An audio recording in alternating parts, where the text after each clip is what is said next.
स्वागत है आपका हमारे इस यूट्यूब चैनल पे। इसका नाम है PHB क्लासेस। आज मैं आशुतोष आपके बीच लेकर के आया हूँ इतिहास की दुनिया, जहां हम आज बात करने वाले हैं कि यूरोप में राष्ट्रवाद कैसे आया, और उस चैप्टर के बारे में पूरी तरीके से हम आज रिवाइज करने वाले हैं। इसका उद्देश्य आपको बेहतर से बेहतरीन मार्क्स दिलाना है एग्जाम में, ताकि आप बोर्ड में बहुत ही बेहतर प्रदर्शन कर सके और साथ ही आपके ज्ञान में भी बढ़ोतरी हो। इसी के साथ खुदी को कर इतना बुलंद कि हर तकदीर से पहले खुदा बंदे से खुद पूछे, बता तेरी रजा क्या है ना।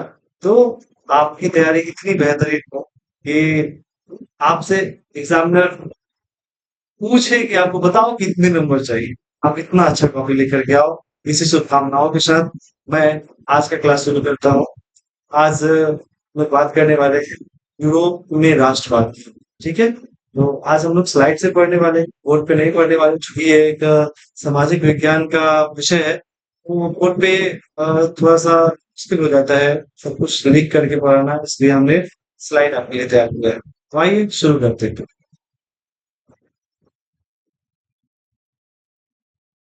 इतिहास की दुनिया, पहला चैप्टर, यूरोप में राष्ट्रवाद। परीक्षा की दृष्टि से बहुत ही महत्वपूर्ण। ठीक है, देखिए, राष्ट्रवाद की परिभाषा पहले हम देख लेते हैं। अब ध्यान से सुनना। राष्ट्रवाद वह भावना है जो एक राष्ट्र के लोगों के बीच एकता, अखंडता और समान उद्देश्य की प्राप्ति कराने हेतु जागरूक करता है। राष्ट्रवादी भावना के तहत हम क्या करते हैं, अपने देश की एकता, अखंडता को सुनिश्चित करते हैं और सभी लोग एक उद्देश्य से अपने देश को, अपने राष्ट्र को बचाने में लग जाते हैं, वही राष्ट्रवाद। राष्ट्रवाद के तहत लोग अपने देश के लिए बलिदान देने के लिए प्रेरित होते हैं। जैसा कि आप जानते हैं, हमारे स्वतंत्रता सेनानी ने बिना किसी डर के, भय के अपने राष्ट्र के लिए, अपने देश को आजाद कराने के लिए अपने प्राणों की आहुति दे दी थी। तो हम कह सकते हैं कि राष्ट्रवाद एक ऐसा भावना होता है जिसके तहत हम अपने बलिदान को भी स्वीकार कर लेते हैं हंसते हंसते। हम हमें उससे कोई फर्क नहीं पड़ता है, देश हमारे लिए सर्वोपरि होता है राष्ट्रवादी। तो वो राष्ट्रवादी लोग थे। आप जानते हैं, खुदीराम बोस बस 14 साल के आयु में फांसी पे चढ़ गए थे। ठीक है, तो यही होता है राष्ट्रवाद। राष्ट्रवाद एक ऐसी भावना है जिसमें किसी क्षेत्र, विशेष भाषा, संस्कृति और इतिहास के आधार पर लोगों के बीच एकता और अपने राष्ट्र के प्रति गर्व की भावना उत्पन्न होती है। तो आप देख सकते हैं, हम राष्ट्रवादी भावना की जब बात करते हैं, क्या कहते हैं कि चाहे वो किसी भी क्षेत्र का हो, किसी भाषा संस्कृति का हो, फर्क नहीं पड़ता है। बात राष्ट्र की आती है तो हम सब एकजुट होते हैं और एकता वाली भावना के साथ हमें गर्व महसूस होता है जब हम अपने सभी धर्मों के झंडों को छोड़ करके एक तिरंगा लेकर के जब आगे निकलते हैं, तो हमें कितना गर्वान्वित महसूस होता है। आप भी ये महसूस किए होंगे जब 26 जनवरी और 15 अगस्त को समूचा देश एक झंडे के नीचे होता है, तो वो राष्ट्र के एहसास को आप महसूस कर सकते हैं, उसको बयां नहीं किया जा सकता है। ठीक है, चलिए आगे बढ़ते हैं। राष्ट्रवाद के प्रमुख तत्व कौन कौन से हैं? तो राष्ट्रीय एकता, लोगों के बीच में एक साझा संस्कृति, भाषा, धर्म या परंपरा की भावना उत्पन्न हुई। राष्ट्रीय एकता जो है, लोगों में संस्कृति, भाषा और धर्म के प्रति, परंपरा के प्रति एक साझा भावना को उत्पन्न करता है।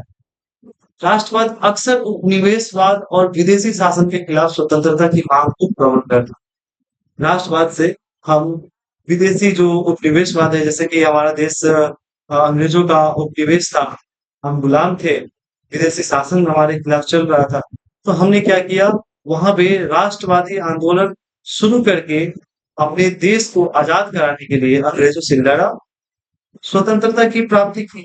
वही स्वतंत्रता की भावना का विकास में राष्ट्रवाद का है। आत्मनिर्भरता की बात करें तो राष्ट्रवाद यह भावना पैदा करता है कि राष्ट्र को आत्मनिर्भर और स्वावलंबी होना चाहिए। राष्ट्र अपने सभी फैसलों को खुद ले सके, वो आत्मनिर्भर अपने लिए अपने सारे कार्यों को कर सके, ना कि उसके कार्यों को कोई दूसरा करे और वो हमें बेवकूफ बनाए। तो इस भावना की आत्मनिर्भरता होनी चाहिए हमारे अंदर, ये राष्ट्रवाद के प्रमुख तत्वों में से एक है। आगे बात करते हैं कि राष्ट्रवाद के विकास के क्या कारण। तो फ्रांसीसी क्रांति, राष्ट्रवाद का विकास सबसे पहले यूरोप में हुआ। यूरोप में फ्रांसीसी क्रांति हुई थी, जिसके बाद राष्ट्रवाद का विकास होना शुरू हो गया था। अब तो फ्रांसीसी क्रांति के बारे में थोड़ा सा देखते हैं। तो फ्रांसीसी क्रांति ने पूरे यूरोप में स्वतंत्रता और समानता की भावना का प्रसार किया। आज भी हम जानते हैं कि फ्रांस एक ऐसा देश है जहाँ पे स्वतंत्रता, समानता और भाईचारा सबसे ज्यादा देखने को हमें मिलता है। तो वहीं से राष्ट्रवाद की शुरुआत हुई। इन राष्ट्रों ने इसने राष्ट्रों में यह विचार पनपाया कि लोग अपनी सरकार और समाज का गठन स्वयं कर सकते हैं। इससे पहले लोग आश्रित होते थे दूसरों पर, कि जैसा शासन चल रहा है उसको जैसा होता था वो स्वीकार करते थे। लेकिन फ्रांसीसी क्रांति ने बताया कि नहीं, आप अपने ऊपर खुद शासन कर सकते हैं, ना कि दूसरे का शासन सही। ठीक है। नेपोलियन के द्वारा जो युद्ध लड़ा गया, जैसे नेपोलियन बोनापार्ट ने यूरोप के कई देशों पर आक्रमण किया, जिससे अनेक उनके अंदर अपनी राष्ट्रीयता की पहचान और स्वतंत्रता के लिए संघर्ष की भावना उत्पन्न हुई। ठीक है।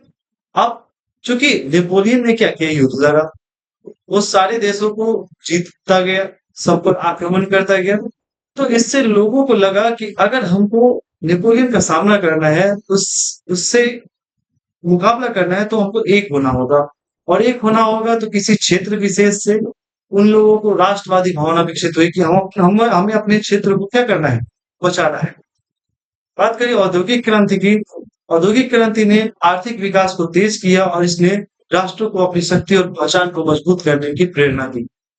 जाहिर सी बात है कि जब विकास की बात हम करते हैं, खास करके औद्योगिक विकास की बात करते हैं, इंडस्ट्रियलाइजेशन की बात करते हैं, तो जब हमारा एक क्षेत्र विकसित हो रहा होता है, तो दूसरे क्षेत्र के भी लोग क्या चाहते हैं, विकास करना चाहते हैं।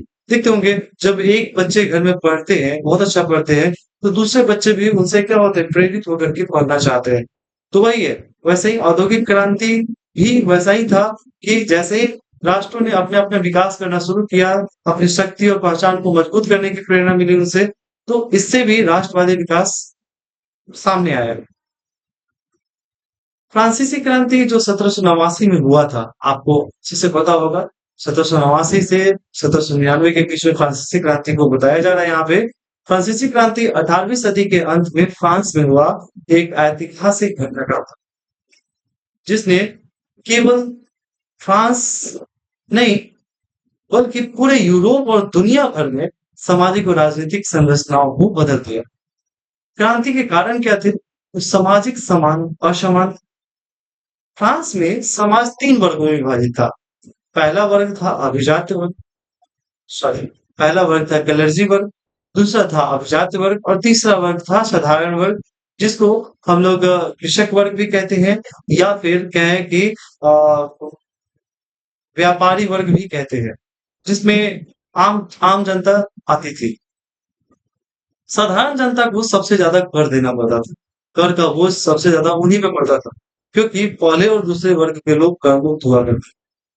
तो सभी काम साधारण जनता करे, आम आदमी करे, और कर भी वही दे। और ये जो बड़े दो वर्ग थे, एक कलर्जी और दूसरे अभिजात थे, वो बैठ करके क्या करते थे, इसके मजे लेते थे, खूब ऐशो आराम से रहते थे।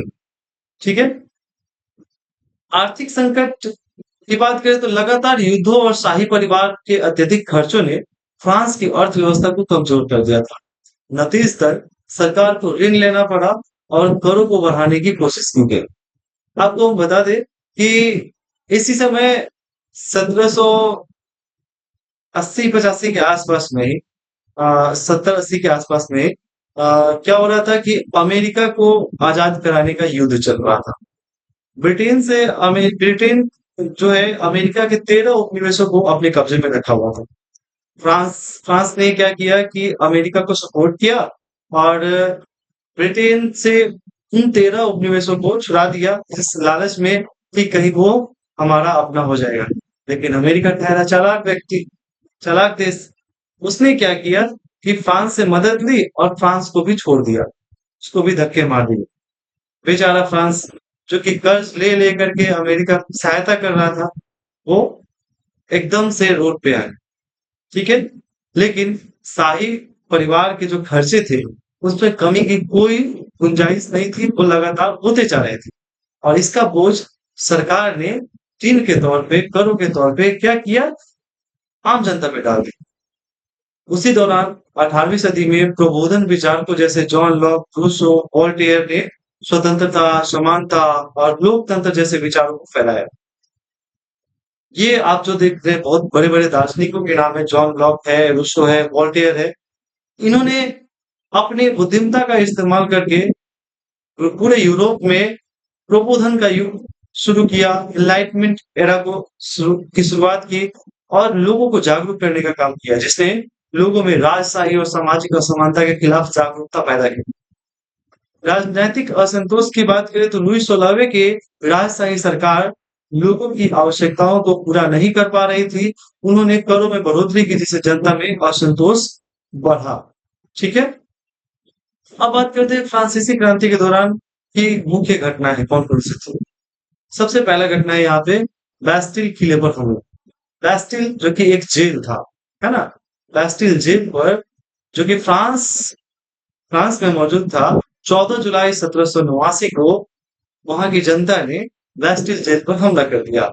इसे राजशाही सत्ता के खिलाफ विद्रोह का प्रतीक माना जाता है और इसी दिन को क्रांति की शुरुआत मानी जाती है। इसलिए फ्रांसीसी क्रांति की शुरुआत हम लोग 1789 से ही मानते हैं।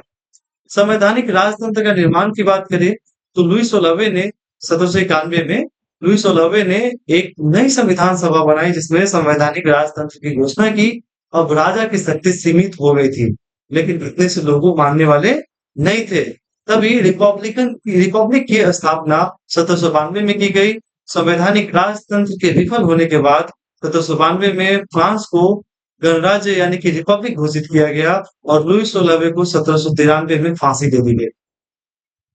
इसका परिणाम क्या हुआ? आगे बढ़ते हैं। तो रोब्सपियर और आतंक का शासन कायम हो गया।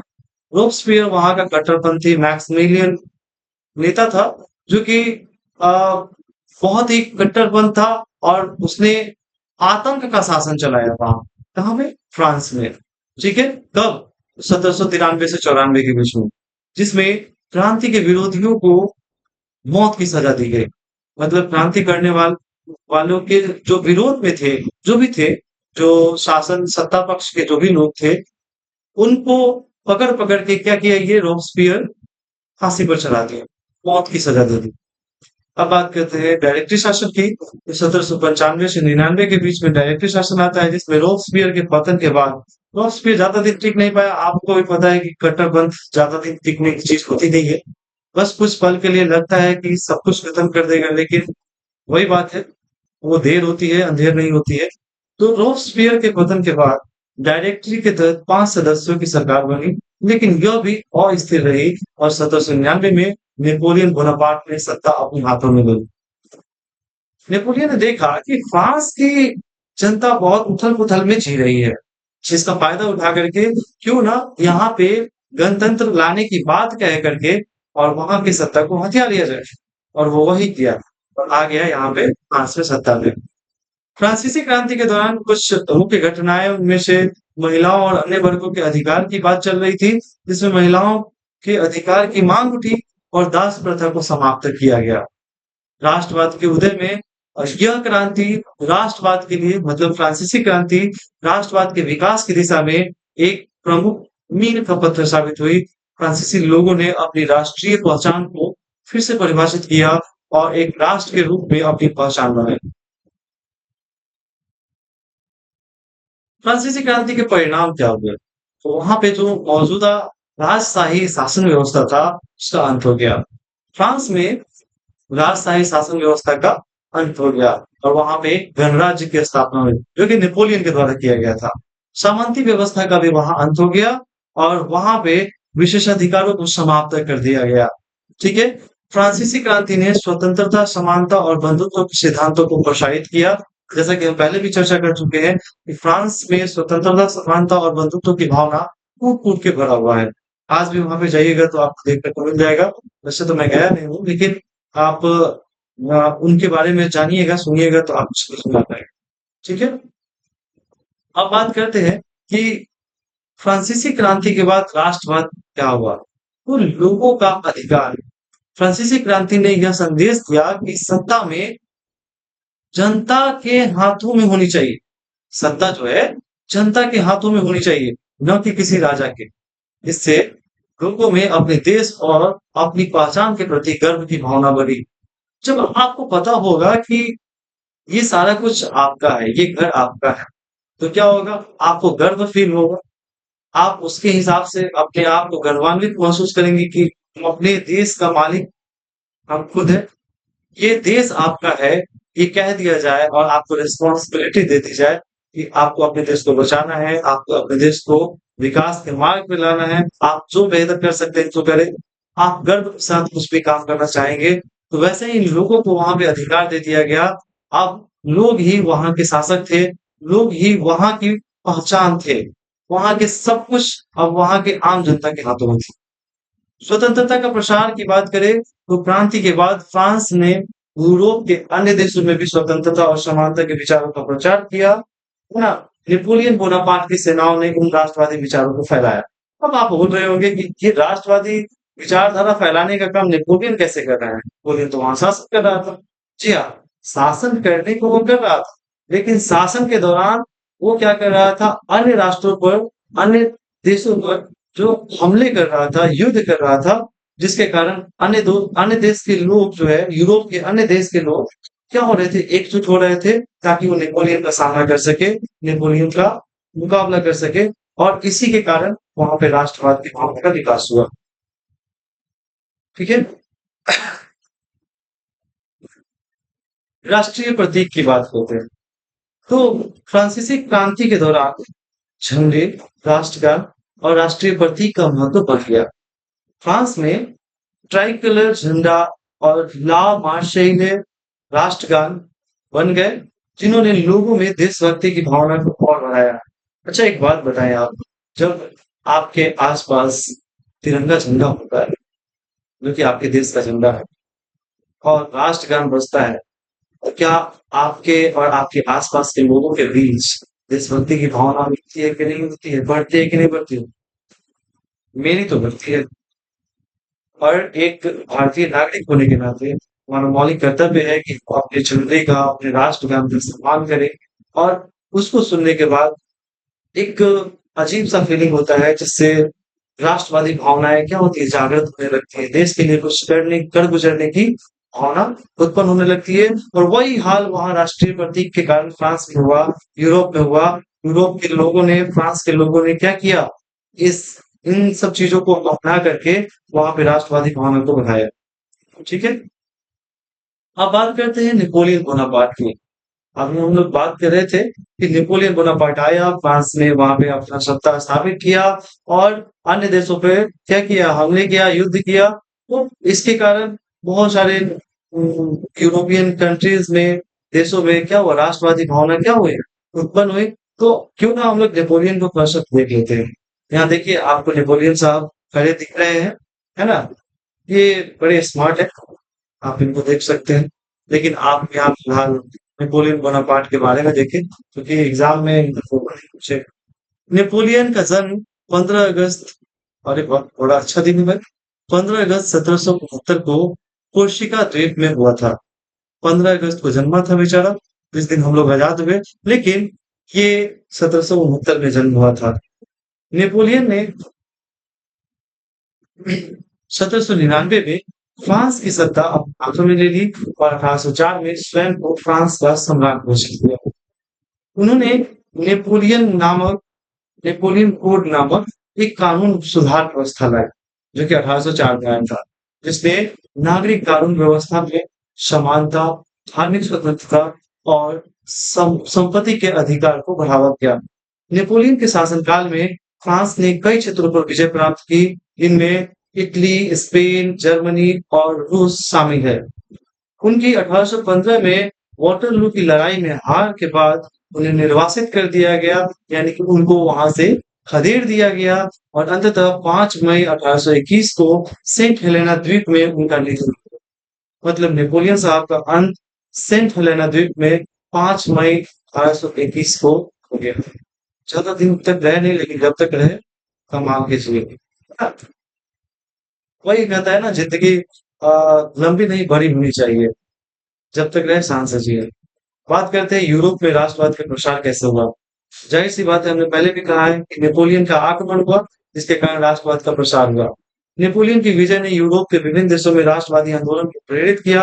हालांकि नेपोलियन की हार हुई, लेकिन उनके द्वारा लाए गए क्रांतिकारी और राष्ट्रवादी विचार पूरे यूरोप में फैल गए।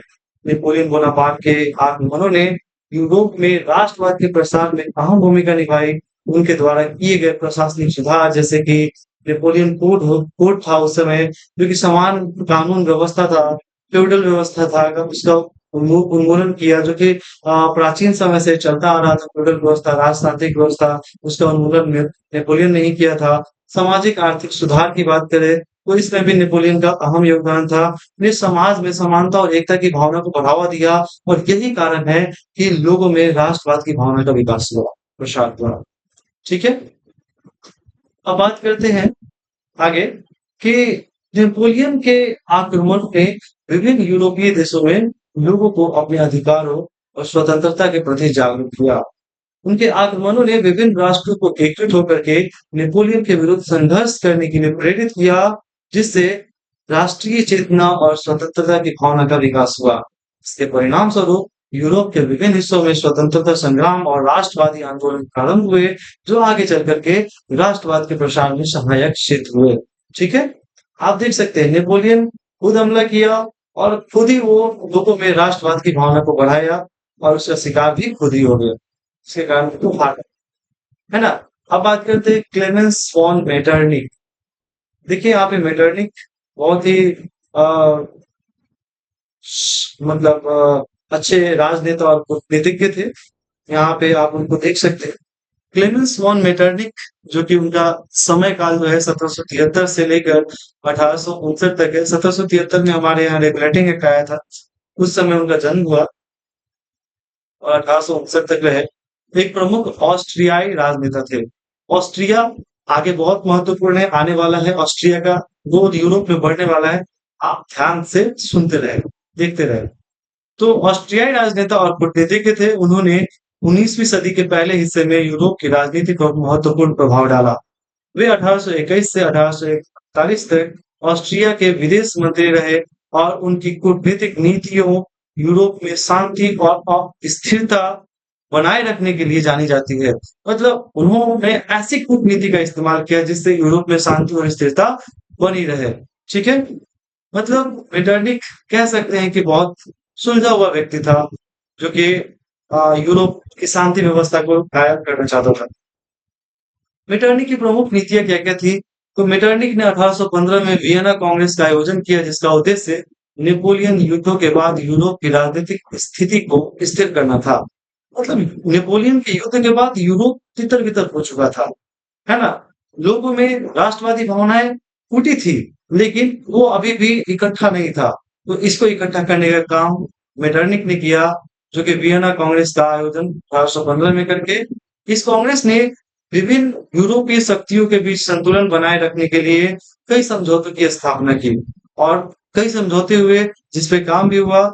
आगे बात करें तो मेटरनिक ने उदारवाद और राष्ट्रवाद के खिलाफ कंजर्वेटिव नीतियों का समर्थन किया। मेटरनिक उदारवाद का और राष्ट्रवाद का दोनों के खिलाफ था।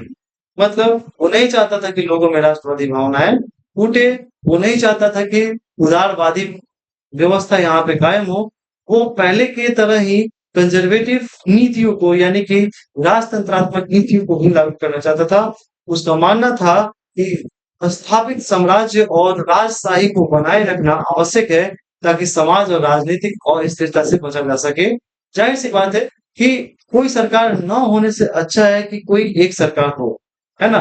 तो उससे क्या होती है, राष्ट्रवादी भावनाएं बनी रहती। तो हम बात कर रहे थे मेटरनिक की प्रमुख नीतियां। कंजर्वेटिव नीति का समर्थक था मेटरनिक, ठीक है ना। अब बात करते हैं राष्ट्रवाद में मेटरनिक का योगदान क्या। तो मेटरनिक ने ऑस्ट्रियाई समाज साम्राज्य में राष्ट्रवादी आंदोलन को दबाने के लिए कई प्रयास किए। उन्होंने स्वतंत्रता और स्वायत्तता की मांग कर रहे हंगेरियन, चेक और अन्य जातीय समूह के खिलाफ कठोर नीतियां अपनाई। मतलब जाहिर सी बात है कि राष्ट्रवाद को आप दबा नहीं सकते। आप राष्ट्रवाद को जितना दबाएंगे, राष्ट्रवाद उतना ही फूटेगा, उतना ही निकलेगा, उतना ही बढ़ेगा।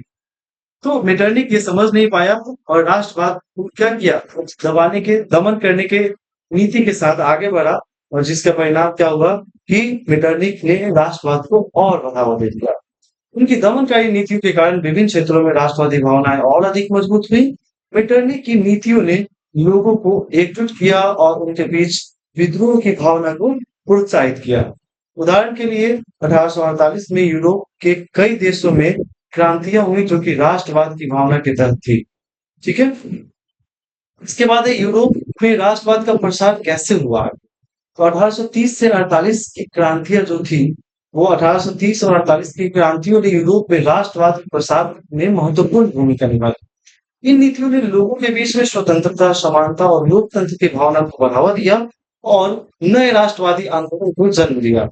1830 की क्रांति में क्या हुआ था कि फ्रांस की जुलाई क्रांति, जो कि 1830 को हुई थी, ने राजा चार्ल्स 10 को, 10वां जो था 10 को सत्ता से हटा करके लुईस फिलिप को राजा बनाया, जिसने संवैधानिक शासन की स्थापना की। मतलब लुईस फिलिप को 1830 ईस्वी में राजा बनाया गया, जो कि क्या किया, संवैधानिक शासन की स्थापना की। इस क्रांति ने बेल्जियम, इटली और पोलैंड जैसे देशों में स्वतंत्रता और राष्ट्रवाद की भावना को बढ़ाया। बेल्जियम ने नीदरलैंड्स की स्वतंत्रता प्राप्त की। बेल्जियम जो कि नीदरलैंड से बिलोंग था। नीदरलैंड पहले जो हॉलैंड, नीदरलैंड जो है वो ग्रेट ब्रिटेन का ही पार्ट था, तो बेल्जियम जो था नीदरलैंड के अंडर में आता था। तो वो वहां से स्वतंत्रता प्राप्त कर लिया और अन्य राष्ट्रों में भी एकता और स्वतंत्रता के लिए संघर्ष शुरू हो गया। ठीक है। बात करें यूरोप में राष्ट्रवाद के प्रसार की, तो 1848 में क्रांति हुई थी। उसमें फरवरी क्रांति के नाम से जाना जाता है। तो फरवरी क्रांति के बाद फ्रांस में राजशाही का अंत हुआ और गणराज्य की स्थापना हुई। फ्रांस में 1848 में एक गणराज्य की स्थापना, यह क्रांति पूरे यूरोप में फैल गई, जैसे जर्मनी, ऑस्ट्रिया, हंगरी और इटली में, जहां लोग स्वतंत्रता, राष्ट्रीय एकता और लोकतांत्रिक शासन की मांग कर रहे थे। इन क्रांतियों ने राजनीतिक जागरूकता, संवैधानिक सुधार और राजनीतिक स्वतंत्रता के लिए राष्ट्रीय आंदोलन को प्रोत्साहित किया। ठीक है। अब बात करते हैं इटली का एकीकरण। इटली का एकीकरण आखिर हुआ कैसे। तो 1870 में इटली का एकीकरण होता है। इटली के एकीकरण ने यूरोप में राष्ट्रवाद के प्रसार को एक नया आयाम दिया।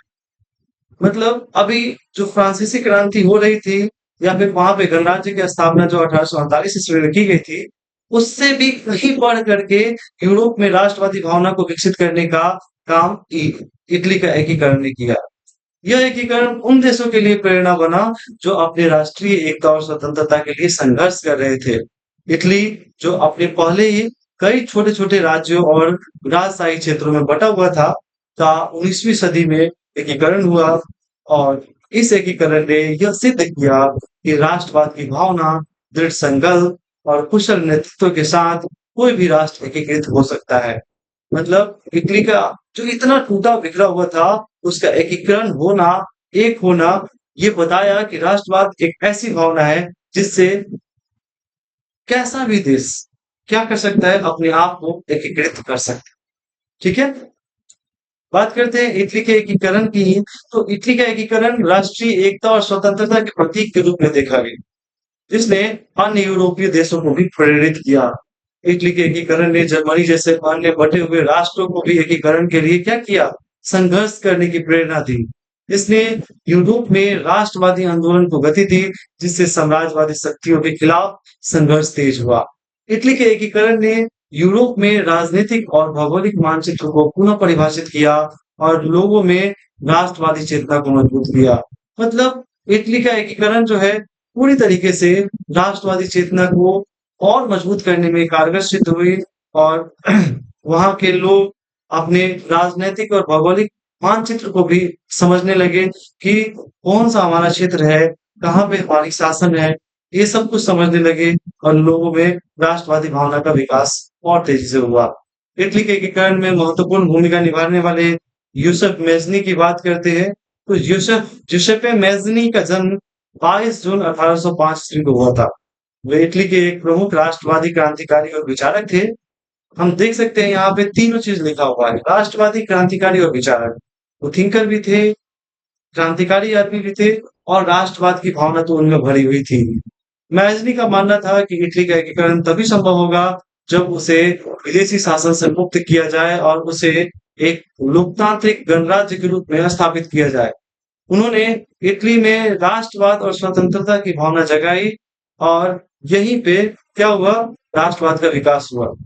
अब बात करते हैं कि इटली के एकीकरण में मैजनी की आखिर क्या भूमिका थी।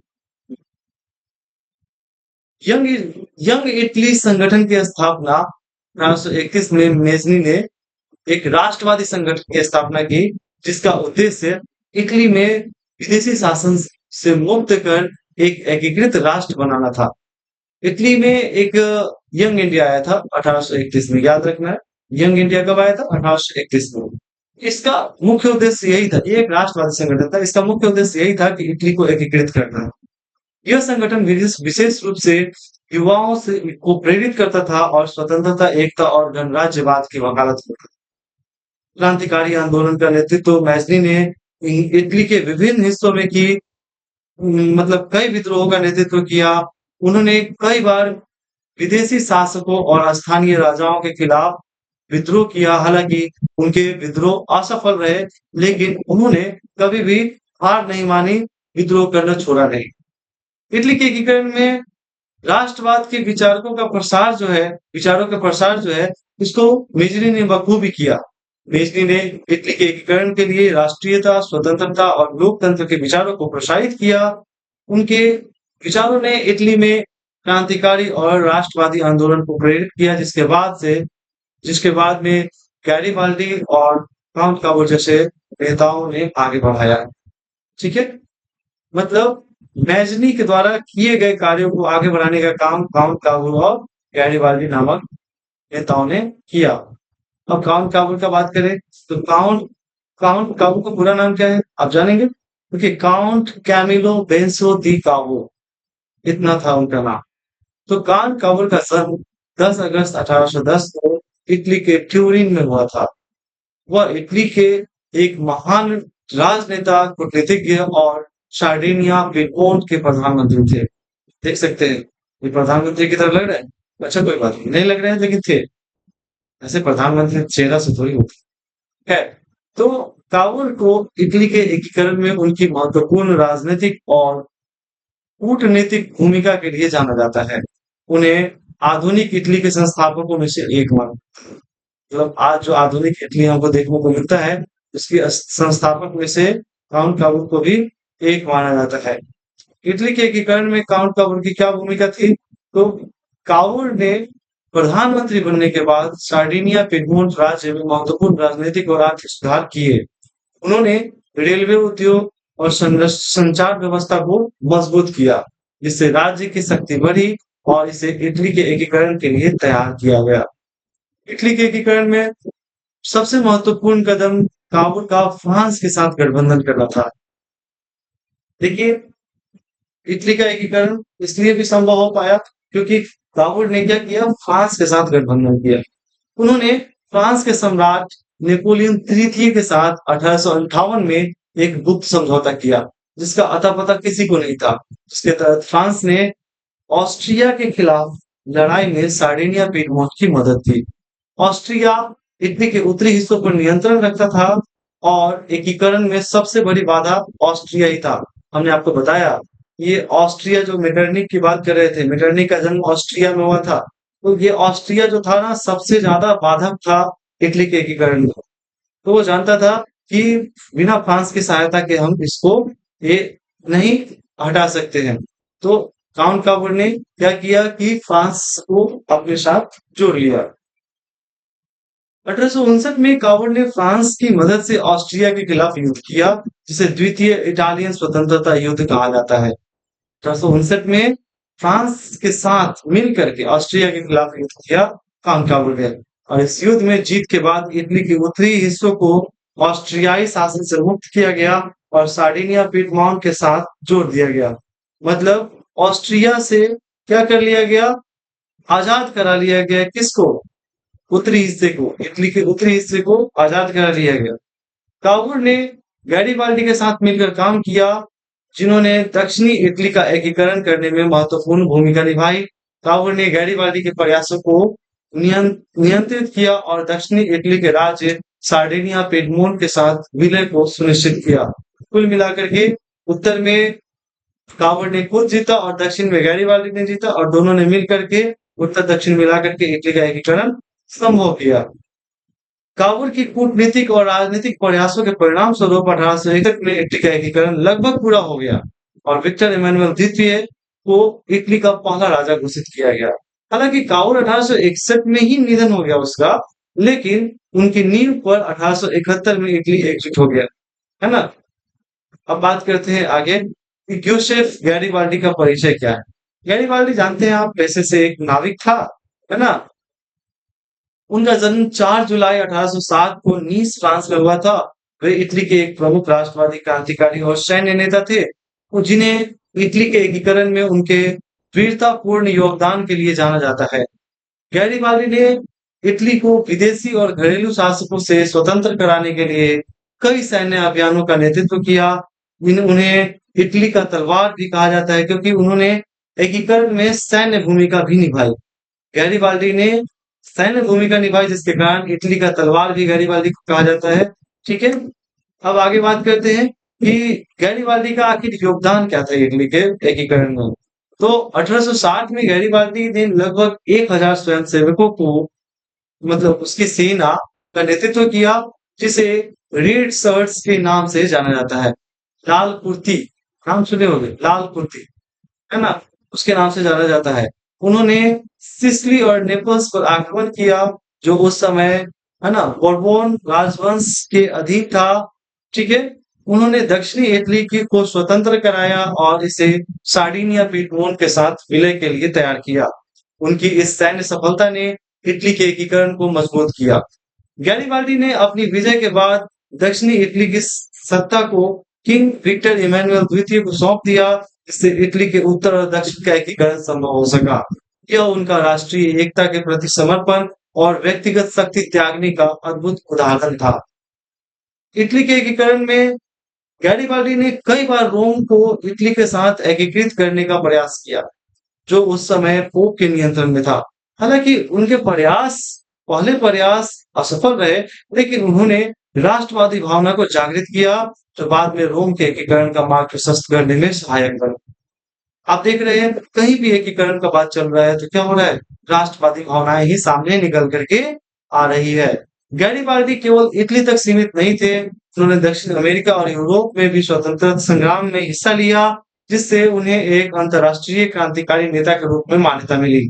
इस प्रकार 1871 में ईस्वी तक क्या हुआ, इटली का एकीकरण मेजनी, कावुर, गैरिबाल्डी जैसे राष्ट्रवादी नेताओं और विक्टर इमैनुअल जैसे शासक के योगदान के कारण पूर्ण हुआ। मतलब इटली का एकीकरण किसी एक व्यक्ति के कारण नहीं, कई लोगों के परस्पर सहयोग से ही पूरा हो पाया, जिसमें मेजनी, काउंट कावुर, गैरिबाल्डी और अन्य राष्ट्रवादी नेताएं भी थे, और उनके साथ विक्टर इमैनुअल जो कि वहां का शासक था, विक्टर इमैनुअल द्वितीय, उन सब के योगदानों से इटली का एकीकरण पूर्ण हुआ।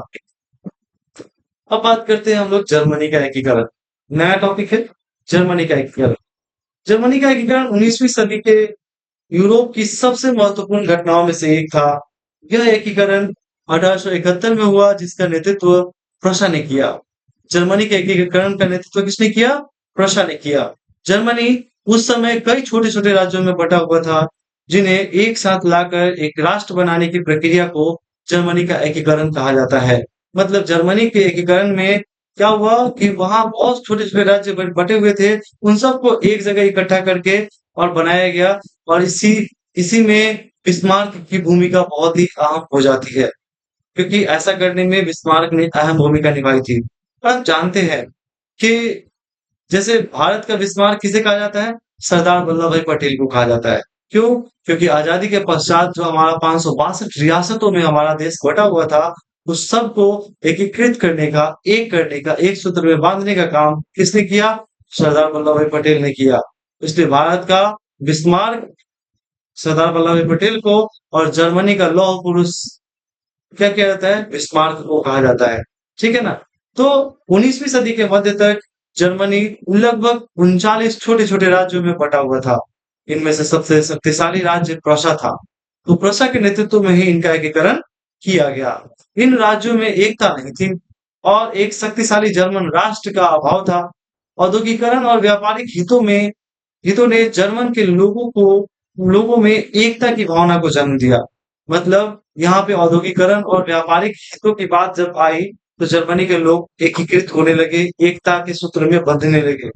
ठीक है? बात करते हैं जर्मनी के एकीकरण की कई बाधाएं थी, जिन्हें ऑटोमान बिस्मार्क की कूटनीतिक और सैन्य शक्ति ने अंततः दूर किया। ये बाधाएं निम्नलिखित थी। जैसे जर्मनी उस समय 39 स्वतंत्र राज्यों में बटा हुआ था, जिनसे जिनमें से प्रत्येक का अपना शासन, सेना और कानून व्यवस्था थी। इस राजनीतिक विभाजन ने एकीकरण में बड़ी बाधक उत्पन्न की। ठीक है? हम लोग अभी जस्ट पीछे एक टॉपिक मैंने सुन गया है। ऑस्ट्रिया जर्मन परिसंघ का नेतृत्व कर रहा था और प्रसा के बढ़ते प्रभाव का विरोध कर रहा था। ऑस्ट्रिया नहीं चाहता था कि जर्मनी प्रसा के नेतृत्व में एकीकृत हो। ऑस्ट्रिया यहाँ भी एकीकरण में क्या हो रहा था? बाधक बन रहा था। अब बात करते हैं कि छोटे-छोटे राज्य, जो कि जर्मन के छोटे-छोटे राज्य के शासकों ने अपने स्वार्थ के कारण एकीकरण का विरोध कर रहे थे। वो चाहते थे कि वो वहाँ के राजा बने रहे, वहाँ के राज्य पर उनका अधिकार हमेशा कायम रहे। इसी कारण वो नहीं चाहते थे कि ये छोटे-छोटे राज्य जो है स्वतंत्र होकर के एकीकृत हो। वे अपनी सत्ता खोने के डर से प्रसा के नेतृत्व में एकजुट होने के लिए तैयार नहीं थे। फ्रांस, खास करके सम्राट नेपोलियन तृतीय जर्मनी के एकीकरण का विरोध कर रहा था, क्योंकि इसमें यूरोप में शक्ति संतुलन बदल सकता था और जर्मनी एक मजबूत पड़ोसी बन सकता था। मतलब फ्रांस भी इसका विरोध कर रहा था कि जर्मनी का एकीकरण नहीं होना चाहिए। क्यों? क्योंकि इससे जर्मनी के शक्ति का संतुलन क्या हो सकता था? बिगड़ सकता था।